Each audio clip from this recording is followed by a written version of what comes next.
Pengenalan sebuah hadis Nabi Muhammad SAW yang terdapat dalam Jami' at-Tirmizi, nombor 3235, mengandungi doa yang menyeluruh kepada Nabi Muhammad SAW. Jika diamalkan, ia akan membantu seorang Muslim untuk mencapai akhlak mulia. Menurut hadis yang terdapat dalam Jami' at-Tirmizi, nombor 2003, Nabi Muhammad SAW telah menasihati bahawa perkara yang paling berat dalam timbangan hari kiamat ialah akhlak mulia. Ia adalah salah satu sifat Nabi Muhammad SAW yang dipuji oleh Allah Ta'ala dalam surah 68 Al-Qalam, ayat 4 Al-Quran. Dan sesungguhnya kamu mempunyai akhlak yang agung. Oleh itu, adalah menjadi kewajipan kepada semua umat Islam untuk memperoleh dan bertindak berdasarkan ajaran Al-Quran dan tradisi Nabi Muhammad SAW untuk mencapai akhlak mulia. Cinta. Perkara-perkara berikutnya yang disebut dalam doa yang agung ini ialah cinta kepada Allah Ta'ala, mencintai orang-orang yang benar-benar mencintai Allah Ta'ala, dan mencintai amal soleh yang mendekatkan diri kepada cinta Allah Ta'ala. Aspek doa ini merangkumi semua perkara yang baik dan berguna di kedua-dua dunia. Hanya apabila kecintaan yang tulus kepada Allah Ta'ala telah tertanam di dalam hati seseorang, ia akan membawa mereka untuk melakukan amal soleh yang dicintai oleh Allah Ta'ala. Barang siapa yang mencintai Allah Ta'ala, maka ia akan menyukai hal-hal yang dicintai oleh Allah Ta'ala baik dalam perkataan maupun perbuatan. Cinta ini akan mengilhami seseorang untuk menjauhi maksiat kerana tidak diredai Allah Ta'ala, bertentangan dengan cinta yang tulus kepadanya. Cinta kepada Allah Ta'ala boleh dibahagikan kepada dua aspek. Jenis pertama adalah wajib bagi semua orang Islam. Ini termasuk mencintai dan membuktikan cinta ini melalui perbuatan dengan menunaikan kewajipan yang dicintai oleh Allah Ta'ala. Ia termasuk membenci dan menahan diri daripada segala perbuatan yang dibenci oleh Allah Ta'ala, iaitu dosa. Oleh itu, apabila seseorang gagal untuk berpegang kepada ini, ia menunjukkan bahawa cinta mereka kepada Allah Ta'ala adalah kekurangan. Membetulkan cinta ini memerlukan seseorang untuk bertaubat dengan ikhlas dan berusaha untuk memenuhi dua aspek penting ini supaya mereka dapat menyempurnakan cinta mereka kepada Allah yang Maha Tinggi. Aspek kedua dari kecintaan kepada Allah Ta'ala adalah berusaha melakukan amal-amal soleh secara sukarela demi keredaan Allah Ta'ala. Menunaikan kewajipan, menjauhkan diri dari maksiat dan melakukan amal soleh secara sukarela membawa kepada mendapatkan cinta Allah Ta'ala. Hal ini ditegaskan dalam hadis yang terdapat dalam Sahih Bukhari, nombor 6502. Mencintai Allah Ta'ala, termasuk reda dengan ketentuan Allah Ta'ala, sebagaimana diketahui bahawa hal itu telah dipilih oleh kekasih mereka, iaitu Allah Ta'ala. Di samping itu, doa yang besar menyebut tentang mencintai orang yang mencintai Allah Ta'ala. Kesempurnaan cinta adalah mencintai orang yang mencintai Allah Ta'ala, dan tidak menyukai orang yang tidak menyukai Allah Ta'ala. Ikhlas menyayangi fakir miskin. Perkara seterusnya yang disebut dalam doa yang agung ini ialah kemampuan untuk mencintai orang miskin kerana Allah Ta'ala. Mengasihi orang miskin adalah petunjuk yang sangat baik tentang keikhlasan seseorang. Ini kerana seseorang itu tidak mengharapkan orang miskin akan memberikan apa-apa balasan kepada mereka, kerana mereka miskin. Maka orang-orang yang menolong orang-orang fakir melalui apa saja cara yang ada pada mereka lebih dekat kepada erti keikhlasan, beramal kerana Allah Ta'ala, daripada orang-orang yang tidak menolong orang-orang miskin. Sebenarnya, cinta adalah emosi yang sangat sukar untuk dikawal. Maka barang siapa yang menguasainya dan mencintai apa yang dicintai oleh Allah Ta'ala, seperti orang-orang miskin, maka ia telah mencapai iman yang kuat.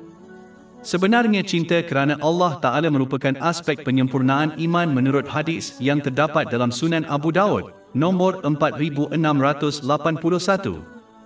Sebenarnya, Nabi Muhammad SAW telah menasihati dalam sebuah hadis yang terdapat dalam Jami' at-Tirmizi, nombor 2352, bahawa mencintai dan dekat dengan orang miskin akan menyebabkan seseorang itu dekat kepada Allah Ta'ala pada hari penghakiman.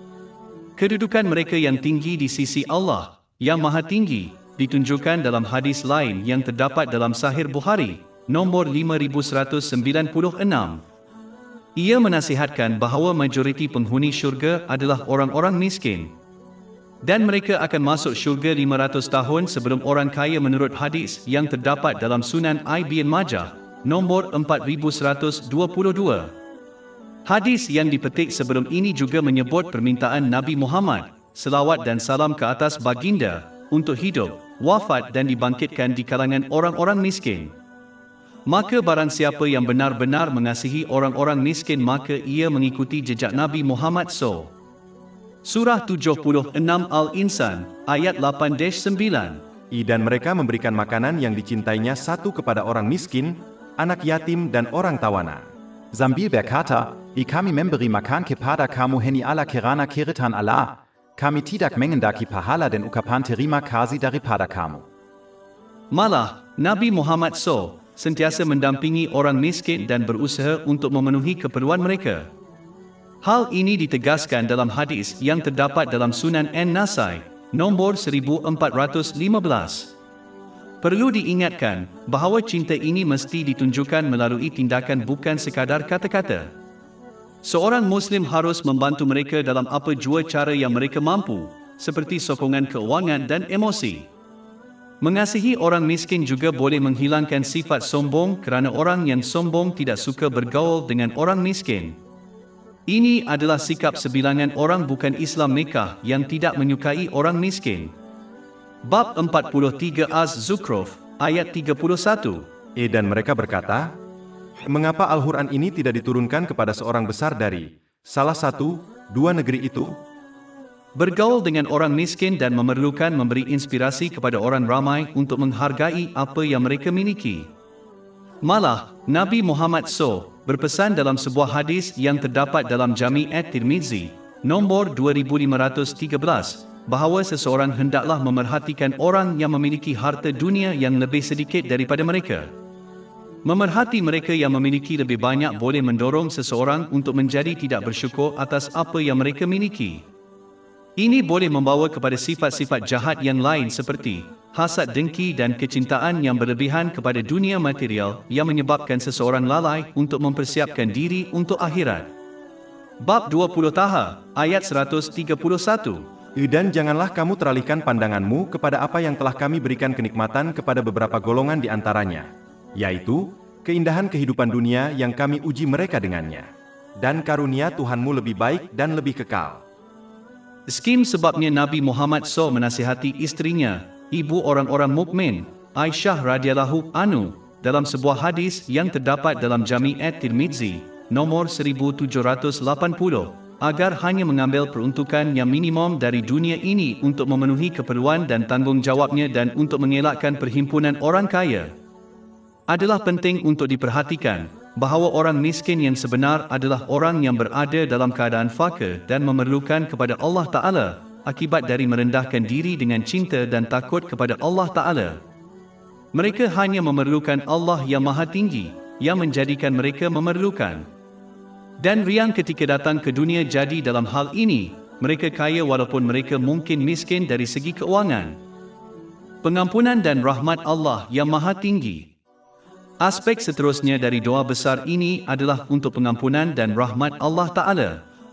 Kedua-dua elemen ini mengandungi semuanya yang baik dalam kedua-dua dunia. Malah, seseorang tidak boleh menghapuskan dosa mereka tanpa pengampunan. Dan seseorang tidak dapat melakukan amalan yang soleh tanpa rahmat Allah Ta'ala dalam bentuk ilham, ilmu, kekuatan dan peluang yang diperlukan untuk melakukan amalan yang soleh. Di alam akhirat seseorang tidak dapat lari dari neraka tanpa keampunan Allah Ta'ala dan tidak pula masuk surga tanpa rahmatnya. Ini ditegaskan dalam hadis yang terdapat dalam Sahih Bukhari, nombor 5673. Ujian dan kesusahan aspek seterusnya yang disebutkan dalam doa yang agung ini ialah berlindung kepada Allah yang Maha Tinggi daripada ujian dan kesusahan. Seorang Muslim harus menginginkan perlindungan daripada ujian terutama yang boleh menjejaskan iman seseorang walaupun ini bermakna menginginkan kematian. Berlepas diri dari dunia ini sebelum diuji keimanan seseorang adalah satu rahmat yang besar dan hadis-hadis berlindung daripada ujian terutamanya menunjukkan jenis ujian ini. Sebagai contoh, sebuah hadis yang terdapat dalam Jami' At-Tirmizi, nombor 3604, menasihati umat Islam untuk berlindung dengan Allah yang Maha Tinggi daripada ujian hidup dan mati. Ujian hidup menunjukkan terutamanya perkara-perkara yang boleh menjejaskan iman seseorang seperti kekufuran, bid'ah jahat dan berterusan melakukan dosa. Semuanya boleh berlaku apabila seseorang mengejar kelebihan dunia material ini.